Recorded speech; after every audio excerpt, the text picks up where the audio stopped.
When my daughter-in-law whispered those words to me, they did not come like thunder. There was no storm in her voice. Just a soft, almost gentle sentence, like someone placing a cold hand over a candle flame. You are not needed here.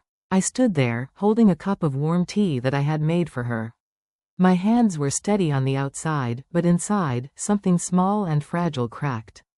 Not loud enough for anyone to hear, not dramatic, not visible. Just a quiet sound inside my chest, like a leaf breaking under a foot. I smiled. A small smile, not because I was happy, but because I had forgotten how not to smile when I felt pain. I told her that I understood. I told her it was okay. I even thanked her for telling me. I remember turning away slowly, walking to my small room at the end of the hallway. The floor was cool under my feet, and the house smelled faintly of fresh paint and baby powder. My son and his wife had a new life now. A new beginning. A baby coming soon. A future that did not seem to have a place for me. That evening, I sat on my bed, feeling the weight of silence.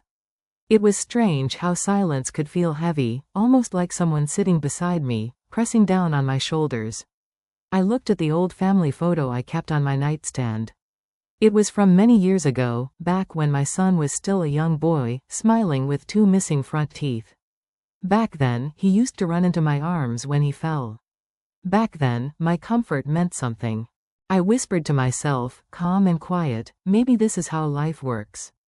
Maybe a parent is just a chapter in a child's book, not the whole story. I thought I had prepared myself for this moment. I told myself for years that children grow up. They find new families, new priorities, new loves. I believed I would be strong and graceful when the time came.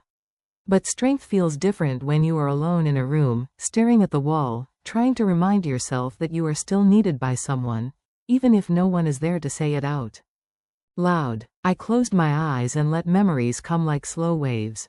Who I was, before I became not needed. My name is Lila. I raised my son, Daniel, alone after my husband passed away when Daniel was only 6. Life was not easy, but we survived together. We shared meals that were sometimes little more than rice and lentils, yet we laughed as if they were feasts. We walked through rains holding one umbrella, trying to keep each other dry. On cold nights, he would fall asleep with his head on my lap, and I would run my fingers through his hair until his dreams carried him away. I worked 2 jobs to keep our small home. In the mornings, I cleaned houses for people who never learned my name. In the evenings, I sewed clothes for neighbors, mending shirts, hemming dresses, stitching love into every seam. Every coin I saved for Daniel. Every wish I made for Daniel. And he grew. He grew tall, with kindness in his eyes and gentleness in his voice. He was thoughtful. He used to notice when my hands were tired and bring me a glass of water without being asked. He used to sit beside me while I sewed, telling me stories from school, letting his words fill the room like sunlight. When he went to college, I cried quietly into my pillow for 3 nights. Not because I was sad for him, no, I was proud. But because the house felt too large without the sound of his footsteps. Too quiet without his laughter. He called often, at first.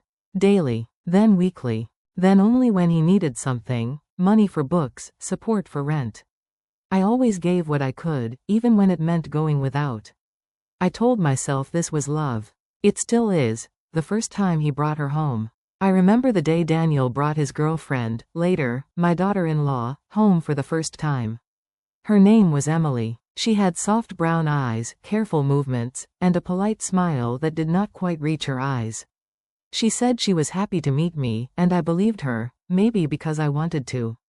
I made dinner that night. Rice, roasted chicken, garlic bread, a small bowl of mint yogurt, and the apple pie recipe I learned from my mother. My kitchen smelled like home should smell, warm, welcoming, like memories rising with the steam. But I noticed something small. A tiny shift. Emily did not take the first bite until Daniel tasted the food. And when he said, "It is good, Mom," only then did she relax. Little things. Small shadows. Like clouds passing over the sun for just a moment. Later that night, when the dishes were washed and the house was quiet, Daniel came to my room and said he would like to marry her. I hugged him. I told him I was happy for him. And I meant it, deeply. But as I held him, I felt something new. Not jealousy, not fear, just the faint sense of something slipping through my fingers, like sand you cannot hold no matter how tightly you try. After they married, they moved into my home for a while. The idea was temporary. They said they needed time to save, to plan, to build a future. I opened my doors to them the same way I had once opened my arms to my little boy. I did not know, then, how far a door could open before it no longer belonged to me. Slow changes, soft words. In the first 4 months, things were peaceful. We shared dinners at the same table. We watched TV in the evenings, sometimes laughing at old shows Daniel used to love as a child.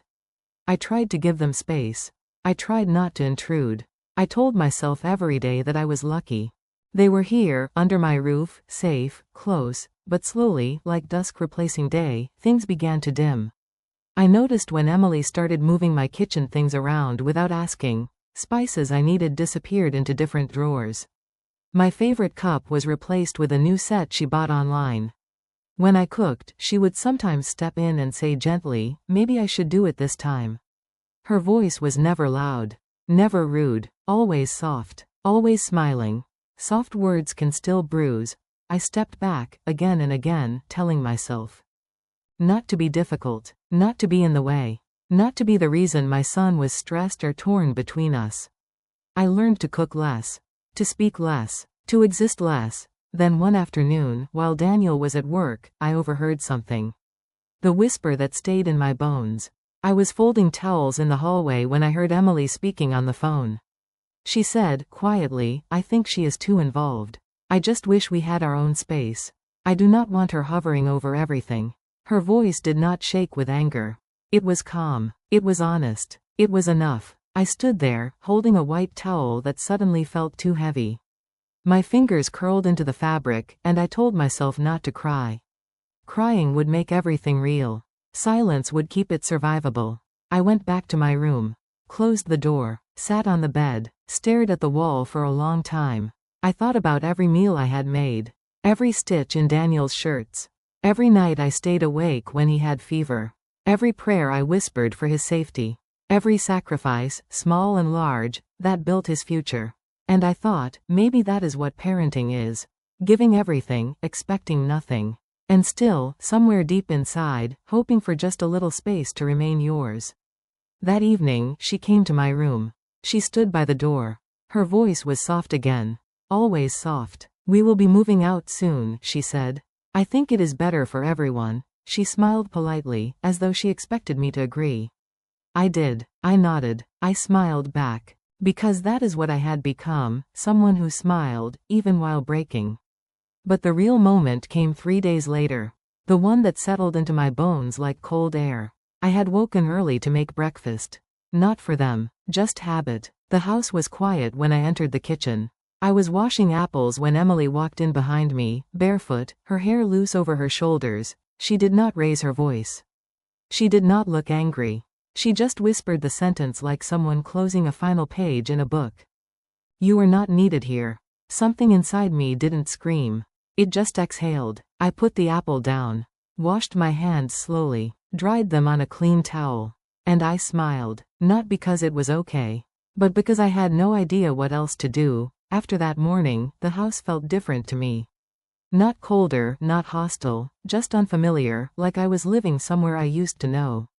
The walls were the same, the windows were the same, the couch still had a small tear from when Daniel and I wrestled over the TV remote years ago. But the warmth had changed. I could not explain it to anyone, not even to myself. It was like returning to your childhood home and realizing your feet do not fit in the same footprints you once left behind. I kept telling myself that Emily was not cruel. She never shouted. She never insulted me. Her words were gentle, light, but they carried meaning, like feathers with small stones tied to them. Soft to the touch, heavy on the heart. I would lie awake at night, listening to Daniel and Emily sleep peacefully across the hall. The house was quiet, except for the hum of the ceiling fan and the distant sound of cars passing on the street outside. In that silence, my mind wandered back to the years when Daniel was young, when he would call out, "Mom," in the middle of the night, afraid of the dark. Back then, I was needed. Back then, my presence meant safety to someone. Now my presence was a shadow, polite, tolerated, no longer essential. I started waking up earlier, long before the sun, just to feel the stillness of the house before anyone else moved through it. Some mornings, I would sit by the kitchen window with my cup of tea, watching the sky slowly brighten. Birds would land on the backyard fence, shaking off dew from their feathers. The world looked peaceful, even if my chest did not feel the same. One morning, Daniel joined me there. He sat across from me, rubbing his sleepy eyes, the way he used to when he was a little boy. For a moment, I forgot he was grown. For a moment, I saw my child again. "Mom," he said softly, "are you doing okay?" I nodded. I smiled. I told him I was fine. He reached across the table and touched my hand. His fingers were warm, soft. He used to hold my hand like that when crossing the street.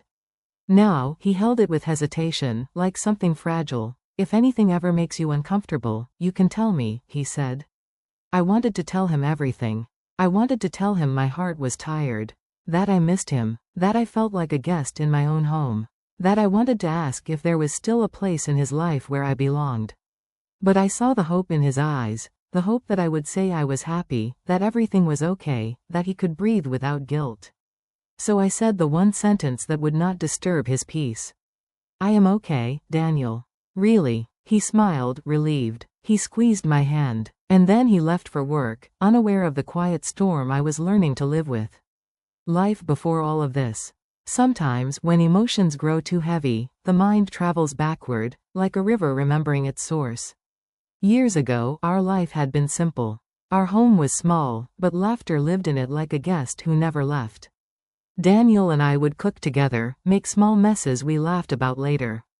When I was tired, he would cover me with a blanket. When he was sick, I would stay awake by his bed, counting his breaths like precious beads. Our happiness was not loud. It was gentle, like light through curtains in the morning. On weekends, we used to sit outside under the big neem tree in the yard. Daniel would read comic books while I mended clothes. The breeze carried the scent of soil and leaves, and I would think, if this is all life gives me, it is enough. I thought that love, once built, could not be undone. That the bond between a mother and her child was unbreakable, like thread woven through time. I was wrong, not because love fades, but because life changes shape, and sometimes we do not change. The day Emily told me they were expecting.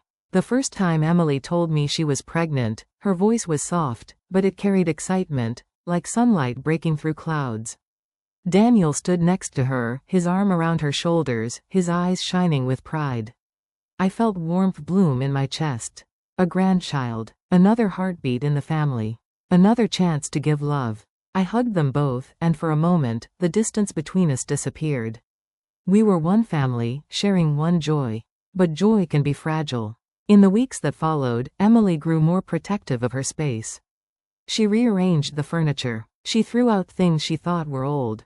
The vase Daniel made in second grade, the cookbook I used for years, the embroidered tablecloth that belonged to my mother.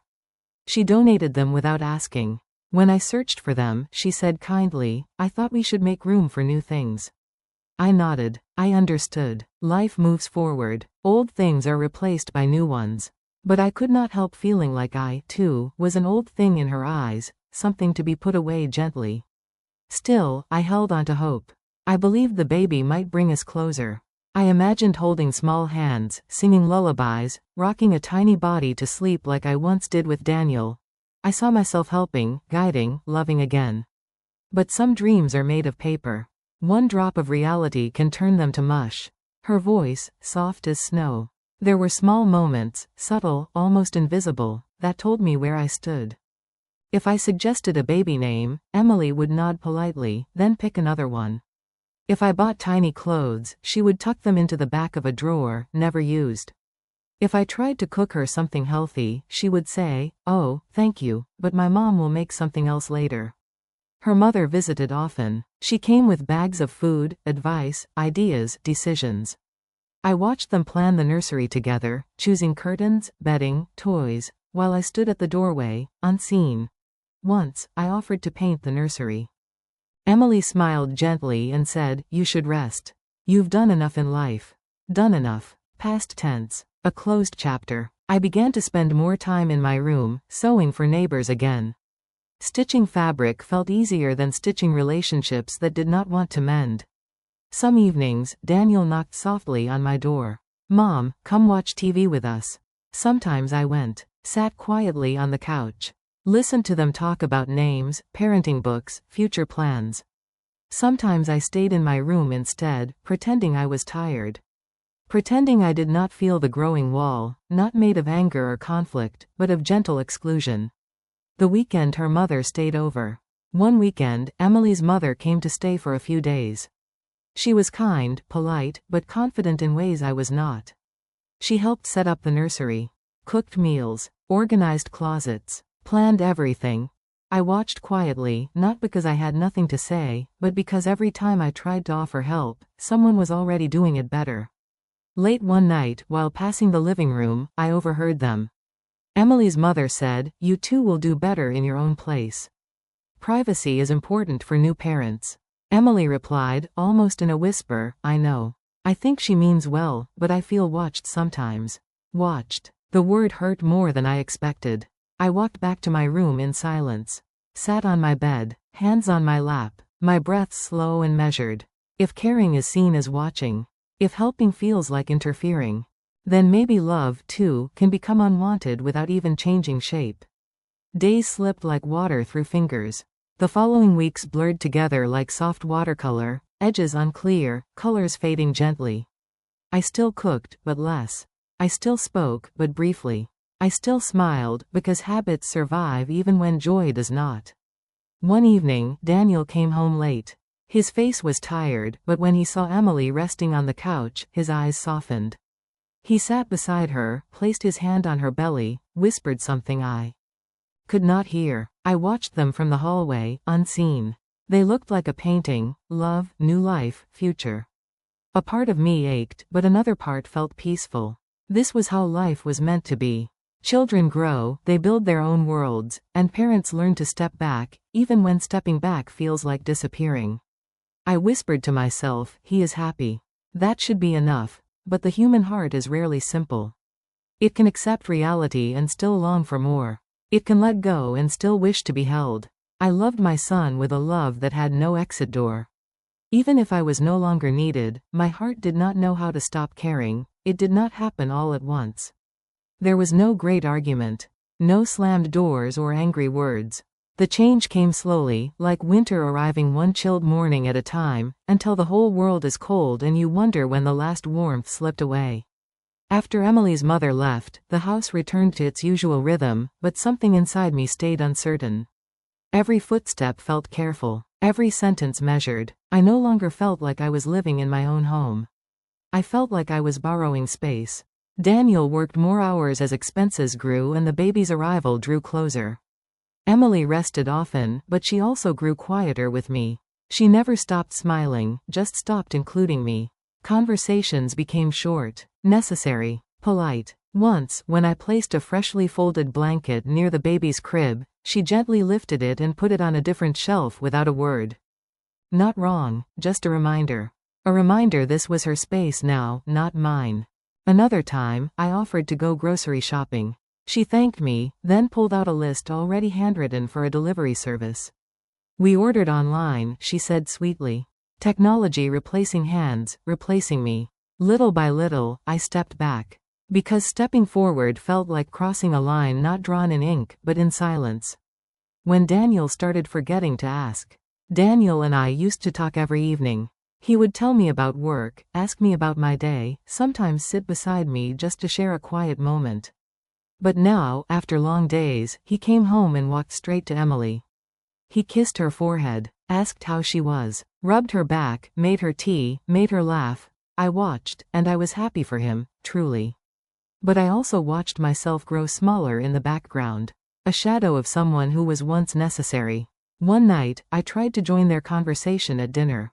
They were talking about paint colors for the nursery. "I used a pale yellow for Daniel's room when he was a baby," I said softly. It made the room feel warm even in winter. Emily nodded. Daniel smiled faintly. But they continued their discussion about gray and olive green, as if my memory was only a passing breeze. Later that night, as I cleaned dishes, Daniel came to the kitchen sink to drink water. "You okay, Mom?" he asked. I wanted to tell him everything. I wanted to tell him I felt like a guest. I wanted to ask if I still had a place in his heart the way he always had one in mine. Instead, I washed another plate and whispered, "I'm all right." He accepted it, because what else could he do if I stayed silent? I started doubting myself. With each passing week, I began questioning small things. Should I speak or stay quiet? Should I cook or wait to be asked? Should I offer help or step back further? It is a strange thing, how love can make us erase ourselves gently. Not because someone demanded it, but because we fear being a burden. I made breakfast less often. Some mornings, I ate alone. Not because someone demanded it, but because we fear being a burden. I made breakfast less often. Some mornings, I ate alone. Not because I was unwelcome, but because I was invisible. I remember one afternoon clearly. Emily was sitting by the window knitting small blue booties for the baby. Sunlight touched her hair, making her look peaceful. I was dusting the living room bookshelf quietly, trying not to disturb her. She looked up suddenly and said, "I think after the baby is born, we will want some privacy. It will be stressful, we might not be able to have too many people in the house." Too many people, but there were only 3 of us. I nodded slowly, my voice soft as a leaf turning in wind. "I understand. I will give you space." She smiled gratefully. She did not know that every word settled into my heart like a stone at the bottom of a river. The baby shower. When the baby shower was planned, I expected to be involved. I imagined helping set up decorations, preparing food, welcoming guests. But Emily and her mother organized everything privately. I found out from a conversation Daniel mentioned casually. He said, "Mom, the baby shower is this Saturday. You'll be there, right?" And I smiled, even though I had not been asked, not been included in planning, not even told directly. "Yes," I answered. "I will be there." On the day of the shower, the house was full of voices. Laughing, chatting, clinking glasses. Colorful balloons hung from the walls. Tables filled with cupcakes and candy jars. Emily looked radiant, glowing with motherhood and celebration. Her mother stood beside her, greeting guests confidently, hosting with grace. I stood by the doorway, holding a small gift I had made, a hand-stitched baby blanket with tiny embroidered stars across it. No one asked where I bought it. No one guessed how long it took to sew each tiny star with careful fingers. It was just put on the gift table, next to expensive store-bought items wrapped in shiny bows. During the photo session, someone said cheerfully, "Family members up front." I stepped forward, but not quickly enough. Emily's mother stood next to the couple. Daniel held Emily's waist. The photographer snapped the picture before I reached them. I stood on the side, smiling, clapping softly, pretending I belonged to the scene instead of being a shadow just outside the frame. Later, when I finally got one photo with them, it was rushed. A polite gesture. But I looked at the picture that night and saw truth in stillness. They were a family. I was a memory. After the shower, the walls grew thick.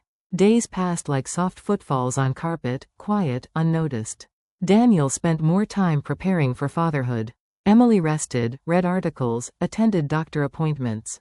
Her mother visited often. They made decisions together. Paint colors, crib choices, baby names. Meanwhile, I learned to walk silently through the house. To stay out of the nursery unless invited. To speak less. To breathe smaller. One evening, Daniel came home with paint on his shirt and excitement in his voice.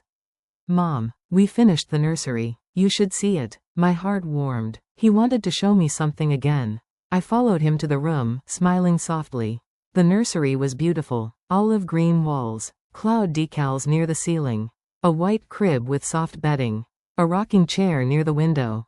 But there was something missing. No trace of me. None of the blankets I'd sewn were there. None of the tiny clothes I'd bought.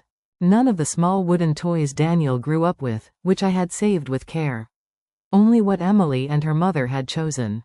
Daniel looked proud, waiting for my response. I smiled, because love sometimes means swallowing your own heart quietly.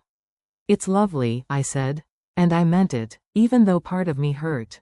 I touched the crib rail gently with my fingertips, like touching something fragile. Something new. Something I was not part of building. Emily's request that changed everything a little more. A week later, Emily approached me while I was watering the small plants in the backyard. Morning sun filtered through leaves, painting soft shapes on the ground. Birds chirped like they did every day of my life here. Emily stood quietly beside me and said in a careful voice, "After the baby is here, we might ask you to stay with your sister for a while. Just until things settle." I froze, not visibly, but inside. My heart paused like a held breath. Stay with my sister. Leave my home, temporarily, politely, softly pushed aside. I nodded slowly. If that's what you need, I understand. She smiled with relief, touched my arm lightly, then walked away. She thought I took it well. Maybe I did. But as I stood there, sunlight warm on my shoulders, something inside me wilted like a flower without water. My home was no longer mine. My son's world was no longer mine. My future seemed to be shrinking into a small, quiet room of memories. And yet, I continued to love them. With a love that asked for nothing, except maybe a little corner to exist in. Daniel's birthday, the moment my heart trembled. Daniel's birthday came a month before the baby was due. I planned a small dinner. His favorite meal, chicken curry with soft potatoes, warm bread, and the apple pie he loved since childhood. I decorated the dining table with simple flowers. Nothing expensive, just marigolds from the garden. But as evening approached, Emily told me gently, "Mom is taking us out tonight. Her treat. You should rest. You should rest." The phrase was kind. It also kept me behind. I stood there quietly with the meal I had prepared. Hours of work. Care stirred into every spoonful. Memories cooked into flavors he grew up with. Daniel came in from work, tired but smiling. He noticed the table, the food, the candles, the effort. His expression softened. "Mom, you made all this for me." I nodded, trying to hold steady. Emily called from the hallway, "Daniel? We're leaving soon. Reservations at 8. He looked between me and the decorated table. Between the past and the present. Between childhood love and new responsibility. He squeezed my shoulder gently and said, "Thank you, Mom." "Really? We'll eat the leftovers later." He rushed out to get dressed. I stood still among plates that had no one to sit behind them. No voices to fill the chairs. Only the flicker of candlelight and the smell of food growing cool. When the front door closed behind them, the house felt like a museum of moments that no longer belonged to me. I sat at the table and served myself a plate. The food tasted the same. But I tasted different, not bitter, just quietly invisible. I began counting the days. Each morning, I woke up wondering how much longer I would be here. How many more sunrises until the baby was born? How many more weeks until I would pack my things gently and leave, like someone erasing her footprints before walking out the door? I did not resent them. I did not blame them. I only wished love could be enough to keep a place warm. Some nights, I held the baby blanket I had sewn and wondered if soft hands would ever sleep beneath it. If little fingers would ever touch the stars I stitched one by one. I told myself not to hope for things not promised. But hope is stubborn, even when it lives quietly. The words that marked the beginning of the breaking. Then came the morning she whispered it. Soft as falling ash, gentle as a feather.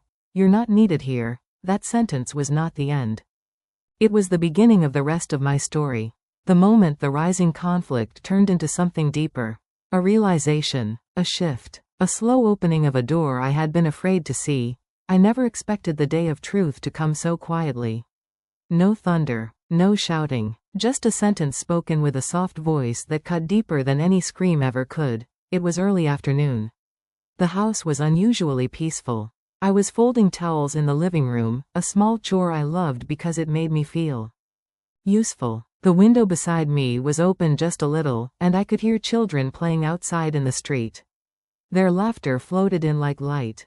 For a moment, I allowed myself to believe that things could go back to how they once were. A home with warmth, a family with love, a son who saw me not as a burden, but as someone who had once carried him through sleepless nights. I smiled to myself as I pressed my hands gently across the towel to smooth it. I whispered, almost done, as if someone was waiting for me to finish, as if someone cared, and then she walked in. My daughter-in-law. Her footsteps were soft but firm. The sound of someone who had already made up her mind. She didn't sit. She didn't even say hello. She just stood there, watching me fold laundry that apparently no longer belonged to me. "I need to talk to you," she said quietly. I turned with a gentle smile, hoping for peace, hoping maybe she wanted to share tea or talk about the children. "Yes, dear?" I replied softly, my voice light like the towels in my hand. She took a slow breath. Her eyes lowered, not with guilt, more like she was preparing herself to say something unpleasant but necessary. "We think it's time you move out." For a moment, everything inside me stilled. Move out? The words were simple, ordinary, but to me, they felt like a door closing inside my chest, one I wasn't ready to see shut. I blinked twice, thinking maybe I misunderstood. English had always been easy for me to speak, but hearing those words felt foreign, unreal. I placed the last towel on the pile and smoothed it one more time, stalling, breathing. "Have I done something wrong?" My voice trembled only a little. She shook her head gently. "No, you didn't do anything wrong. We just need our privacy. We want our own space, our own space." Those 3 words were the beginning of the end. I nodded slowly, trying to understand. I had believed this was my home too. I cooked in that kitchen. I washed those clothes. I helped raise the children, even before they were born, massaging her back, praying over her belly. But now, space didn't include me. I asked in a soft voice, "Does my son agree with this?" Her answer was silence. A silence that told me more than any words. My son agreed. I looked at the clean towels I had folded, like neat lines of effort that meant nothing. She sat down then, her voice growing even quieter. "We will help you find a place, maybe a senior home, or a small room somewhere. We'll visit. We'll check in. But we need to start living on our own." Her words were meant to sound kind. Reasonable. But kindness without warmth feels like winter sunlight, bright, but it does not warm the skin. I didn't cry. My eyes didn't water. My heart did not break with noise. It broke quietly, the way old wood snaps under pressure, silently, cleanly, without warning. I nodded as though everything made sense. "I understand," I whispered. But inside, I questioned everything. Was I really so heavy to carry? Had I stayed too long? Was love something that expired like food in a fridge, good one day and unwanted the next? My daughter-in-law placed her hand on mine gently, maybe to comfort me, maybe to end the conversation. "You deserve peace," she said. Peace. It sounded like a polite word for absence. When she left the room, I continued sitting with the neatly folded towels beside me. They looked like rows of memories, soft, ordinary, unnoticed. I slowly picked one up and held it to my face. It smelled like detergent and sunshine from the morning wash. It also smelled like goodbye. That night, I packed quietly. I didn't ask for help. I didn't want to trouble anyone. I placed my clothes into a small suitcase, along with a few photographs I could not leave behind. One was of my son when he was 5. He was sitting on my lap, smiling at the camera with missing front teeth. I remembered the day clearly, the day he lost that tooth. He cried that morning because he thought he would never smile the same again. I held him, wiped his tears, and told him his new tooth would grow stronger than ever. Now, I wished someone would tell me the same thing. I wished someone would hold me and say, "You will grow stronger, too." But no one did. The house was silent when I zipped my suitcase. The kind of silence where even the furniture feels distant. My son came home late. I heard the door click, keys drop into a bowl, footsteps slowly approaching my room. He didn't knock. He stood in the doorway, looking at the packed suitcase. "So, Mom," he started, voice unsure, "you heard?" I looked up at him with the softest eyes I could manage. "Yes," I replied. Only one word. Enough. He stepped closer, but not close enough to touch. "It's not that we don't love you," he said. I nodded. "I know." He hesitated. "We just need to build our life. Just us. Just us." 2 words that removed me from the picture. Still, I smiled. A small, fragile smile. "I want you to be happy," I said. And I meant it, even if it meant I would be lonely. We talked little after that. Not because we were angry, but because words felt heavy and unnecessary. He wished me good night, and I watched him leave, carrying the same body I once carried close to my own heart. I lay in bed that night without sleeping. The moonlight filtered through the curtains and painted silver across the floor. I stared at the light, listening to the quiet house that no longer felt like mine. I wondered where I would go, where I belonged, what my purpose was now. And sometime near dawn, tears finally came, slow, warm, silent. They rolled down my temples and into my hair. I didn't sob. I didn't shake. I just let the sadness flow gently, like rain on a window. It took only one sentence to change everything. You should move out. The words echoed in my mind like footsteps fading down a hallway. The next morning, I sat at the kitchen table for the last time. I brewed tea, chamomile, my favorite. I held the warm cup between my palms, letting the heat comfort me as if it were a hand holding mine. Nobody joined me. No one even came down until the tea had already cooled. I left a note under the sugar jar. Thank you for letting me stay. I will always love you both. Be happy. I did not write more. Too many words make goodbyes heavier. When it was time to go, I picked up my suitcase slowly, carefully, like lifting memories. The house was quiet, sunlight just breaking across the walls I once dusted every morning. I paused at the doorway, turning back one last time. The dining table where we once laughed. The kitchen where I cooked meals with love. The chair where my son used to sit while telling me about his day.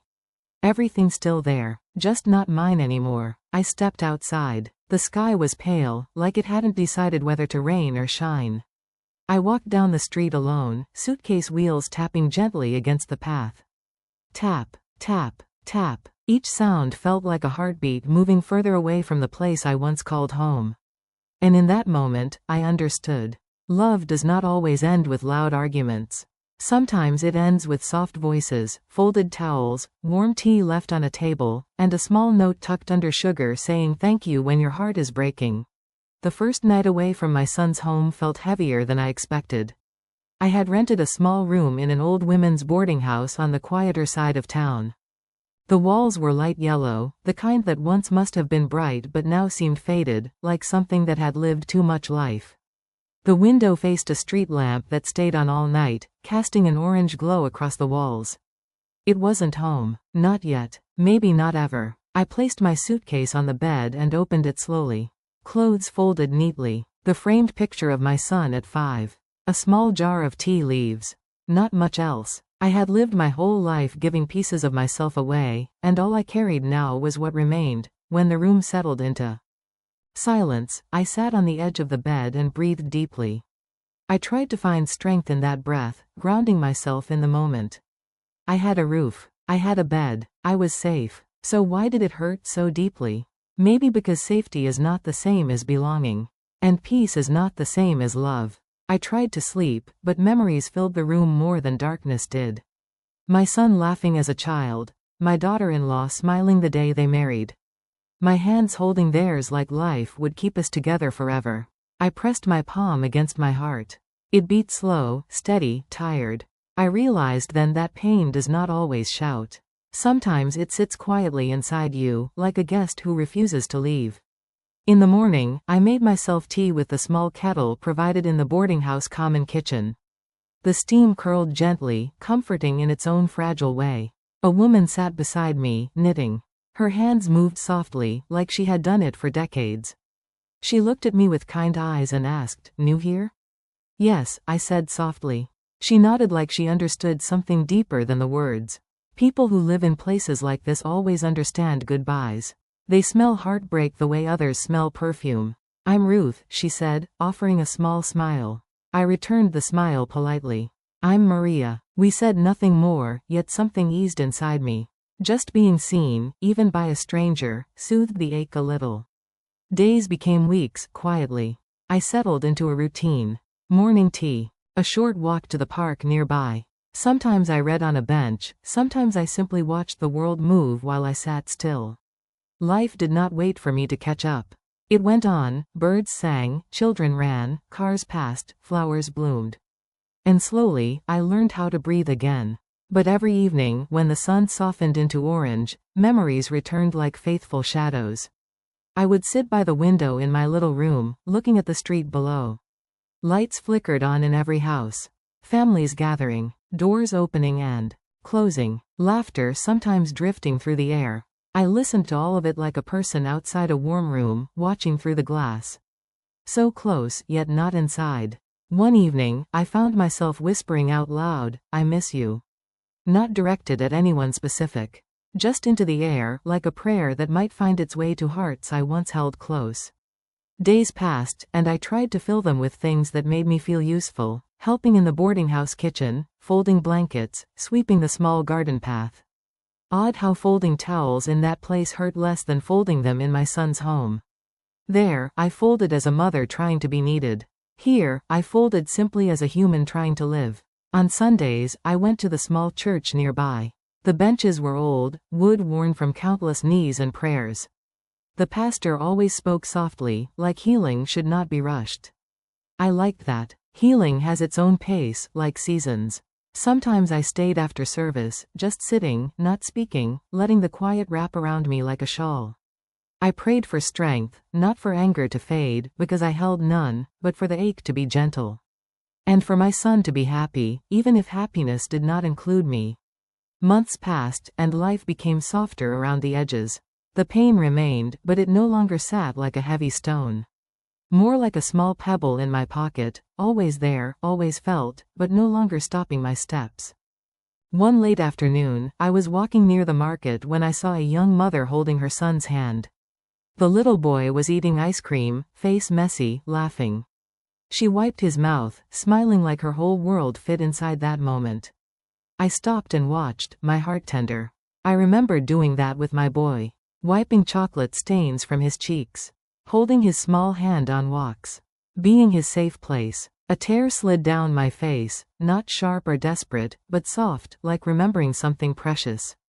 A gentle ache, not a wound. That was when I realized something. I didn't. Closing. Laughter sometimes drifting through the air. I listened to all of it like a person outside a warm room, watching through the glass. So close, yet not inside. One evening, I found myself whispering out loud, "I miss you." Not directed at anyone specific.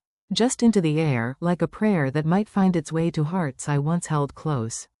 Days passed, and I tried to fill them with things that made me feel useful, helping in the boarding house kitchen, folding blankets, sweeping the small garden path. Odd how folding towels in that place hurt less than folding them in my son's home.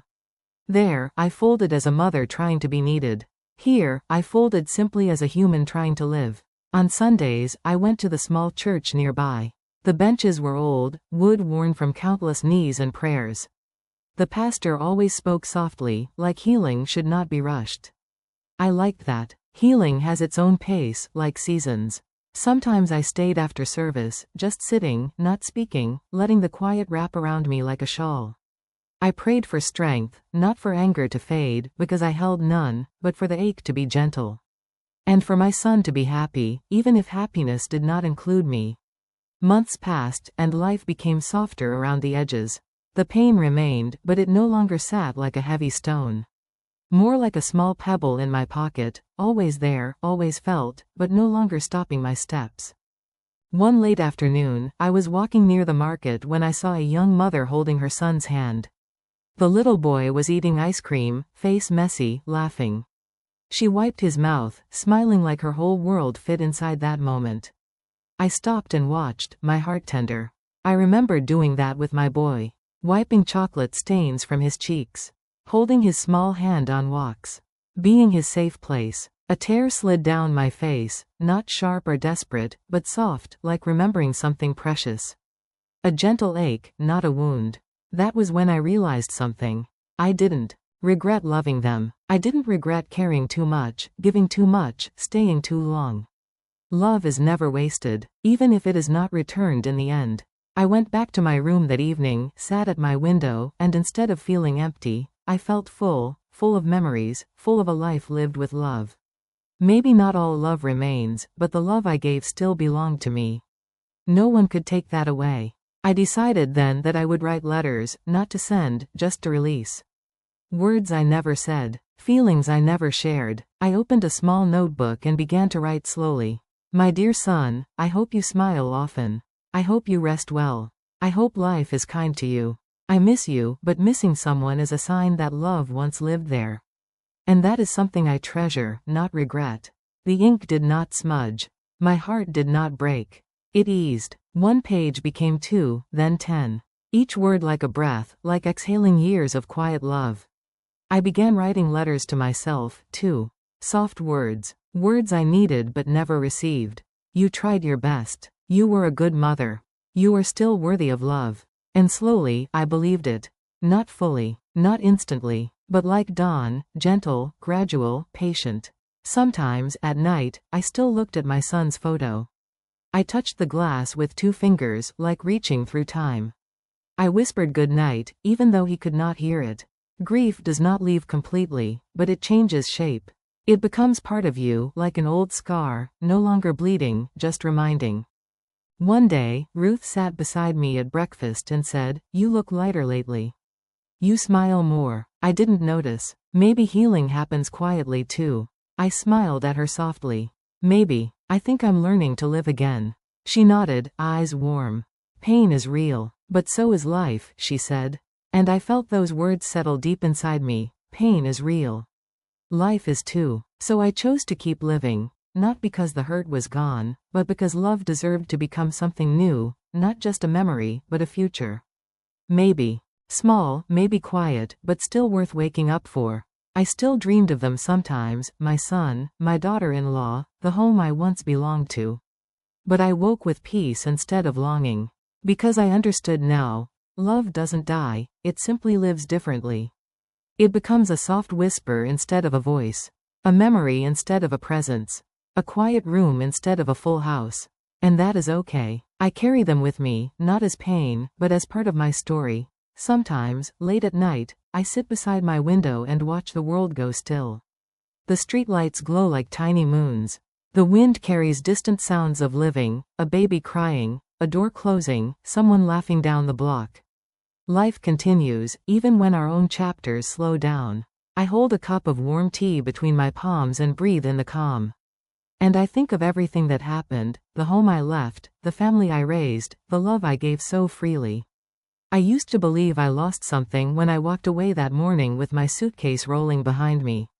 Now, I understand something softer, something that took time and silence to hear. I did not lose love. I only returned it to where it began, inside me. My son has his life. His dreams. His home. And I have mine now, too, smaller, quieter, but still filled with a heartbeat. Some evenings, I imagine him sitting at his kitchen table, maybe drinking tea the way I taught him. Maybe he thinks of me. Maybe he doesn't. That used to hurt. Now it just is, a truth as gentle as morning. I don't wait for apologies that may never come. People do what they believe is right at the time, even if it breaks someone else quietly. In my little room, I have made space for peace. I have a tiny garden on the window ledge where mint and basil grow. I talk to them sometimes, the way old souls talk to living things. They grow slowly, reaching for light, and so do I some nights. The world feels wide and empty. Other nights, it feels full, not with people, but with memories that no longer hurt. To hold. I learned that love is not measured by where we live, or whether we are needed. Love is measured by how gently we carry our memories, even the heavy ones. One afternoon, Ruth asked me why I never tried to go back, why I never pushed for more space in my son's life. I smiled, a quiet smile, like the kind the heart gives long after tears dry. Because holding on is harder than letting go, I said, and sometimes love means stepping aside and still wishing them happiness. She nodded, and for a moment, we just sat together, 2 people who understood that life is not always fair, but it still moves with grace if we allow it. If I could speak to my younger self, the woman standing at the doorway with a suitcase, heart trembling, I would take her hands gently and tell her, "You will survive this. You will breathe again. You will learn to love yourself, even without anyone needing you." And she would not believe me, not at first. But she would learn, as I did, slowly, kindly. Sometimes the greatest strength is not holding on to others, but holding on to yourself. As I close my notebook each night, I feel something warm inside me. A soft peace. A gentle acceptance. Life did not turn out the way I dreamed, but it still flows like a river, quiet but persistent. I have not forgotten my son. I never will. But I no longer ache with every thought of him. Now I just remember, and breathe, and keep walking forward. Love did not leave me when I left that house. It came with me. It lives in me. And that is enough. So I sit in my yellow room, bathed in lamplight, sipping tea, watching the world beyond the window. I am no longer waiting to be needed. I am simply living, softly, quietly, fully. And maybe that is the lesson after all. Sometimes love is not returned. Sometimes you are not needed. But your worth remains. Your story continues. Your heart keeps moving. And you learn, gently, slowly, to carry your own light.